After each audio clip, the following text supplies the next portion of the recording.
I'm going to explain you today how to reduce churn in a CRM SaaS company. So imagine that you have 3.8 million on ARR and churn is increasing, and you're running a CRM SaaS and your customer keeps canceling, and your first instinct might be to send them more emails or more onboarding emails, more product updates, more we miss you emails.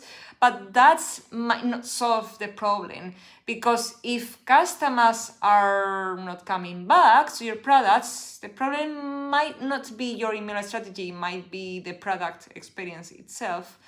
In this video, I'm going to show you how I would diagnose and reduce churn in CRM SaaS using actual numbers. Also customer behavior and a few behavioral science principles. So I work in lifecycle marketing for high growth fintech, and one thing that I learned about retention is that you don't retain customers by sending them more emails. You actually do it by understanding what makes them coming back and use the products. And that changed the way I think about retention, because email is an intervention and it's not the strategy. The strategy is understanding the behavior that needs to happen for someone to continue getting value from your product, isn't it?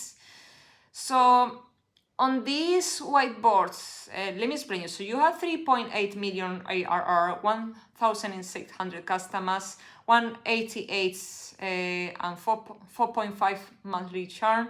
Let's make this practical. Imagine you run a CRM SaaS doing 3.8 million in ARR. You have around 1,600 paying customers with an average monthly revenue 198, and your monthly customer churn is 4.5%. Now 4.5% might sound just like another percentage of on a dashboard, but if you translate it into customer, if you lose 4.5% of 1,600 customers in a month, that's around 72 customers leaving you and roughly $198 per customer. That represents around $14,000 of monthly recurring revenue at risk from that month alone. So that's why I don't like looking at churn as just a percentage. You just need to translate the percentage into customers and revenue. So let me explain you on the whiteboard. So new customers are the existing customers. Then you have the net growth. So the first thing I would do is diagnose where the problem actually is, because you can acquire 100 new customers this month, but they still have a retention problem. So imagine these products that adds 100 new customers, but 72 existing customers leave.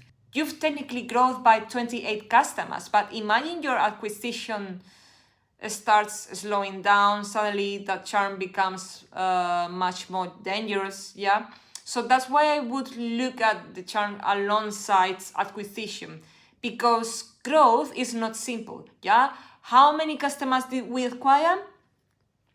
It's how many did we acquire minus how many we lost. Yeah. So if the second number keeps getting bigger, eventually acquisition has to work harder and harder just to keep the business flat. Don't obsess on the benchmark. So 4.5% churn, then you have the benchmark, and then you have the trend. And this is where benchmark becomes useful. But I wouldn't obsess over finding one magical churn number that every CRM SaaS should hit. Your benchmark depends on the things like customer segments or contract structure or pricing and business model, right? Instead, use benchmarks as a reference point. Ask, where are we today? Where are comparable businesses? Most importantly, are we improving? Because going from 4.5% monthly churn to 4.1% might not sound dramatic, but if you are doing that consistently, you are moving in the right direction. So, and that's And that trend can be more useful than comparing yourself against an arbitrary number. Look at customer milestones. Yeah. So day one, you have 30 days, and then 90 days, and then 6 months, and then 1 year. Then I would start looking at customers as one giant group. Look at the journey. For example, how many customers are still active after 30 days? Or how many make it to 90 days? Or are still using after 6 months, and even after 1 year? Because those milestones can tell you where retention is breaking. So imagine your CRM SaaS has a strong retention after 6 months, but you are losing a huge percentage of customers before they reach the 90 days. That tells you something. You may have an early value problem. Customers simply are not reaching the point where the product becomes part of their workflow. So this is very interesting because this is called the goal gradient. Yeah. So then you have the setup, first win, repeat value. So this is where behavioral science becomes useful. So one principle I would look at is the goal gradients effects. So the basic idea is that people tend to become more motivated as they perceive themselves getting closer to a goal. So imagine your onboarding gives a new customer 18 different things to set up. So important contacts, creates pipelines, build automations, customize dashboards, set permissions, connect integrations, and so on, all those things. So that might be everything the product can do, but it doesn't necessarily tell the customer. I would change the onboarding itself of setting up your CRM, give them a concrete outcome. For example, import your first 50 leads, create your first sales pipeline, move your first opportunity from leads to closed. Now the customers can see progress, and the objective of onboarding becomes much clearer.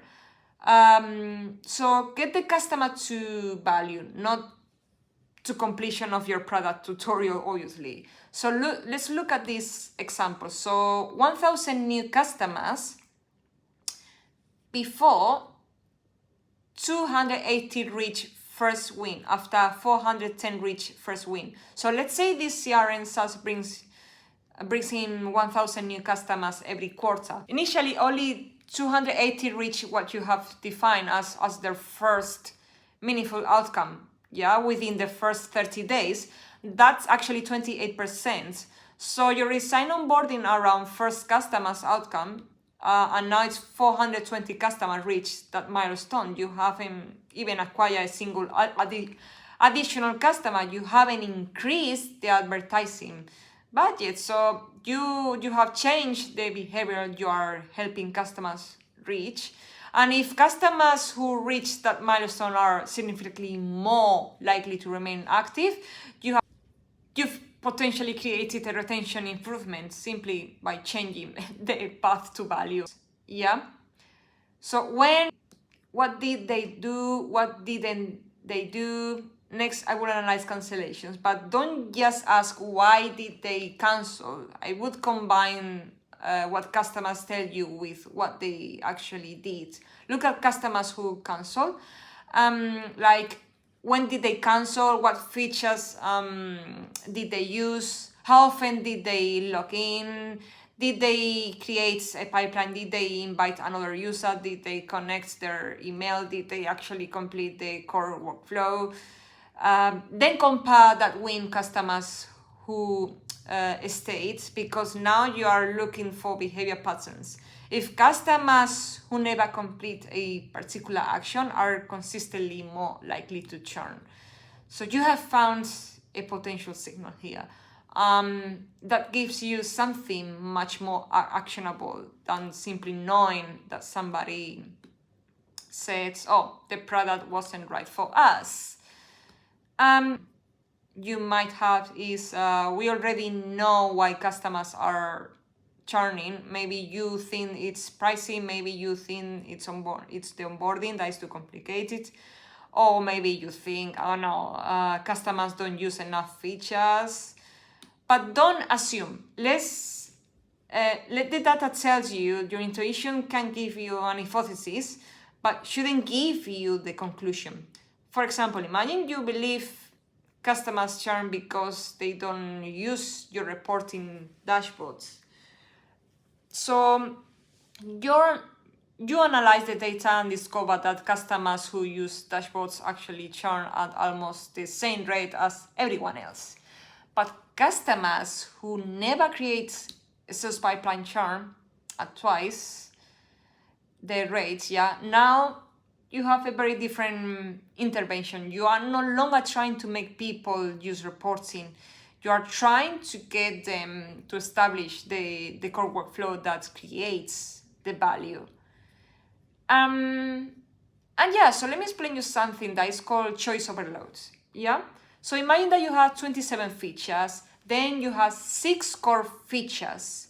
Then you will have less friction here, because another behavioral principle I look at is choice overload. Sometimes customers don't leave because your CRM is not valuable. It's because they're using it feels like too much work. Imagine this product has 27 different features, but the majority of returning customers regularly use just 6, for example. So instead of adding another feature to improve retention, you could do the opposite. Simplify the experience, making those six core features easier to find, reduce the number of decisions that they can make, and potentially hide or deprioritize functions that is not going to help to reach the value, because you are asking customers to navigate 27 options when they really need 6, and you may be creating that friction and nothing at all related to value. Best customers do what they do. Don't only study the customers who leave, study the customers who stay, because that will tell you a lot of information. Imagine in your top 15% of returning customers constantly do 3 things. They invite at least 2 teams members, they create a pipeline within the first week, and they return to the product at least 3 times their first month. So those behaviors gives you a clue, and you can then ask, like, can we make those behaviors easier for everyone? Or like, can we encourage them earlier, or can we build them into onboarding? Can we trigger an intervention with when they're missing? Because retention is not only about preventing bad behavior, it's also about amplifying the behavior of your best customers. Can the customer get the product ready without unnecessary friction? Then core action. Have they actually performed the behavior that creates value? Then first success. Have they experienced a meaningful outcome? Then repeat value. Are they coming back and getting that value repeatedly? Finally, long-term retention. So the mistake I see is that companies jump straight to the top. They look at churn and ask, how do we stop customers canceling? But churn is often the final symptom. If a customer are not completing the core action, they may never experience the first success. If they don't experience that, they have very little reason to come back.